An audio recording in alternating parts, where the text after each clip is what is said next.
Hi guys, Ultimate Recaps here. Today we're going to be recapping a Chinese action and fantasy film titled League of Gods, released in the year 2016. The movie's premise is set in an ancient mythical Chinese empire. For years, the country has been ruled by an evil king named Zhu, alongside his concubine named Daji, who is a powerful nine-tailed demon fox. The empire's citizens are fed up with the tyrant's rule. Hence, a group of skilled fighters embarks on a mission to defeat the king. As they ride in a carriage, Master Jiang, a formidable sorcerer and leader of the rebellion group, briefs them on their mission. He explains that King Zhu made a pact with a diabolic black dragon as a child. This creature is a being of tremendous strength and would be released when 3 suns converge in a few days. Jiang warns that if this happens, the earth will be engulfed in darkness and lost for good. Terrified, the men ask the sorcerer for a solution. In response, Jiang details that a fellow magician trapped in Zhu's palace is the only one who knows how to stop the creature. The magician is an elder of a special tribe known as the Invincible People, and his eyes possess the unique ability to store past knowledge while simultaneously predicting the future. Therefore, their mission is to break into the tyrant's castle and rescue the elder. After the explanation, Jiang mounts a crane and leaves the group, while the men stealthily break into the king's home. They sneak through the sewers and jump past some walls as they approach the prison area. Eventually, the men finally make it there and run into the prison guards. One of the fighters, named Lei, charges at the guards and swiftly evades their attacks by flipping from wall to wall. He uses a wooden baton to disarm the men and swiftly knocks them out with several kicks and moves. Lei, alongside the rest of the fighters, discovers a cell where the invisible people are being kept.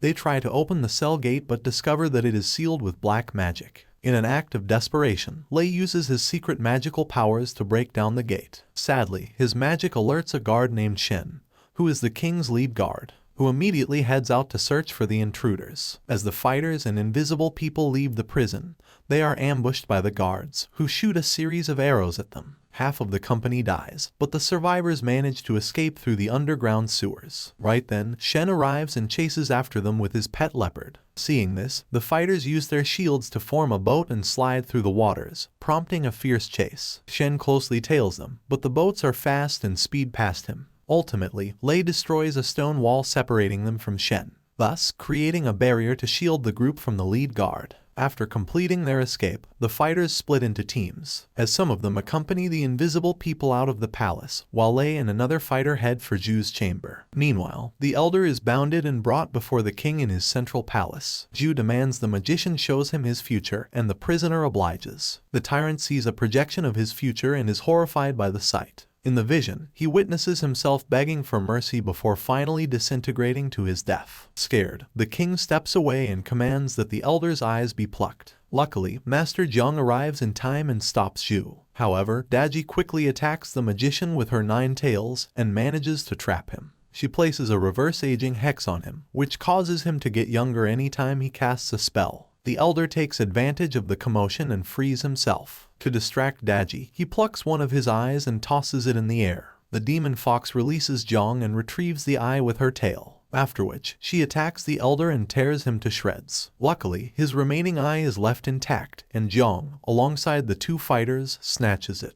Seconds later, they mount a crone and escape from the palace. The group ultimately returns to their capital, and Jiang immediately uses a spell on the elder's eye to ascertain the black dragon's weakness. He soon discovers that a weapon known as the Sword of Light is the only tool that can stop the creature. A few seconds later, Jiang realizes the demon's hex has taken effect as he turns younger after completing the spell. Meanwhile, Lei, who happens to be the only survivor of a magical winged tribe, trains to fly. He throws himself off a high mountain hoping to grow wings like his tribe's people. But instead, he gets flashbacks of his dad's wings being caught off by Shen and merely falls to the ground. After recovering, Lei meets Jiang and learns about the Sword of Light. Hearing the news, the warrior decides to embark on a journey to find it, much to the sorcerer's delight. Jiang instantly summons a strange-looking egg from a well, which hatches and releases a cute but mischievous child named Naza. Jiang informs Lei that the child will be his companion, but Naza ignores the men and swiftly runs off. Lei tries to chase after Naza, but the sorcerer stops and reassures him that the child would return. A few moments later, Jiang summons 3 pouches from the same well and asks Lei to use them on his mission. The warrior obliges and takes the pouches as he begins his journey to find the sword. A few miles into his trip, a talking plant emerges from one of the pouches and offers valuable information on finding the sword. Shortly after, the duo hears Naza crying from a distance and finds him buried in the sand. On releasing him, the mischievous child suddenly runs and attacks Lei, but their duel is caught short when a desert centipede erupts from beneath the ground. The creature chases after them, but Lei successfully uses a magically generated electric charge to stun and kill the centipede. Suddenly, the mischievous Naza seizes the opportunity and steals one of the pouches. On opening it, he finds a baby dragon prince inside. The prince breathes a mysterious gas at him, which knocks Naza out and transforms him into an adult. Right then, the plant reveals to Lei that Naza is not actually a child but a human adult whose body was destroyed during battle. However, Jiang helped restore him with magic, but Naza still requires an object known as the wind-fire wheels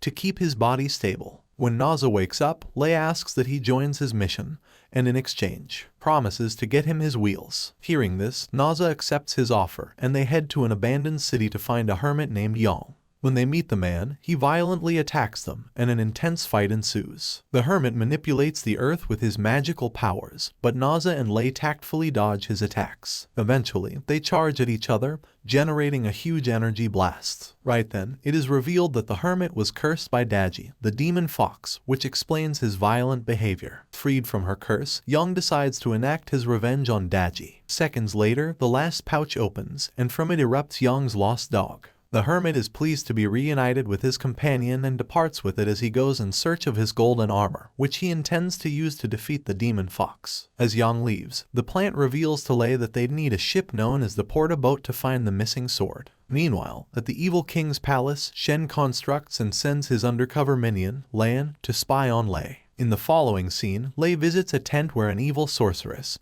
who is the Porta boat's owner, resides. He politely asks for the skip, but the sorceress deceives Lei and tries to trap him in a prison dream world. Luckily, the plant pinches and snaps him out of the trance. When Lei wakes up, he finds Lan in the tent, and together they steal the boat and escape the vicious witch. They run into Naza on the way and the trio successfully completes their getaway. Lei is instantly trustful of Lan, but a suspicious Naza suspects that she's a spy and threatens to throw her offboard. However, before he can enact his threat, the dragon prince breathes again and changes him to his toddler form. Suddenly, an octopus appears and snatches Naza, alongside the prince, into the water. Lei tries to go after them, but the plant stops him, explaining that the toddler has gone to retrieve his wheels and would reunite with them. Hearing this, Lei trusts the plant and continues his journey. Meanwhile, the octopus takes Naza to the Merfolk Palace, where the Dragon King is waiting for him. Naza requests for his fire wheels, but the monarch sends his guards to attack him instead. However, the toddler easily defeats his attackers and eventually retrieves his wheels. On regaining the prized object, Naza reverts to his adult form and leaves the palace to find Lei. In the following scene, Lei, alongside Lan, arrives at the sword's location. Right then, a repentant Lan finally reveals that she is a spy and asks for forgiveness. Minutes later, Shen and his men arrive and capture Lei. To save his life, Lan sacrifices herself to retrieve the sword and, in the process, generates an energy blast which destroys the ground and causes all parties to fall. Luckily, Lei grows his wings at the nick of time and learns how to fly.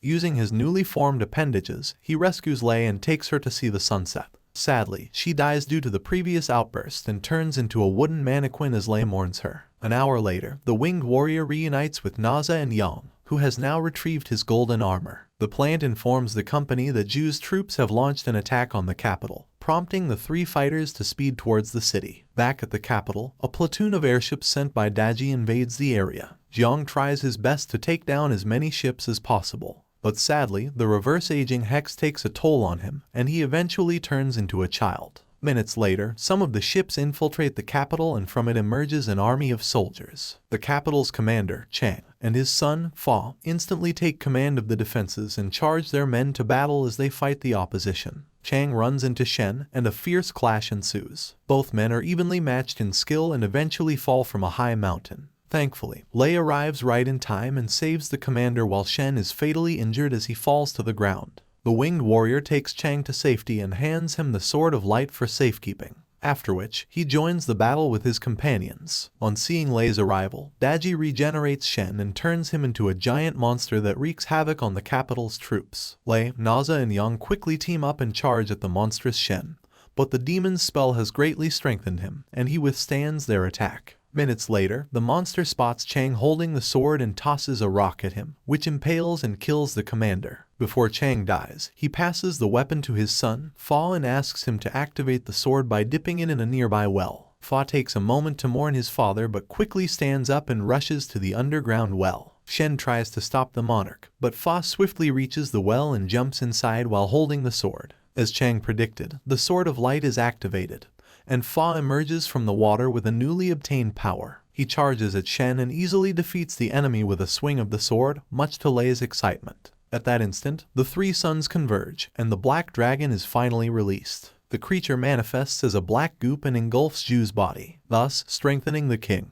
After the battle, Fa mobilizes the capital's army and launches a counterattack on Zhu's kingdom. In the closing scene, we see the evil king and Daji holding an infant Zhang as they assemble their troops to guard against the capital's oncoming attack. Thanks for watching. If you enjoyed, remember to leave a like and subscribe for more movie recaps like this. And until next time guys, take care.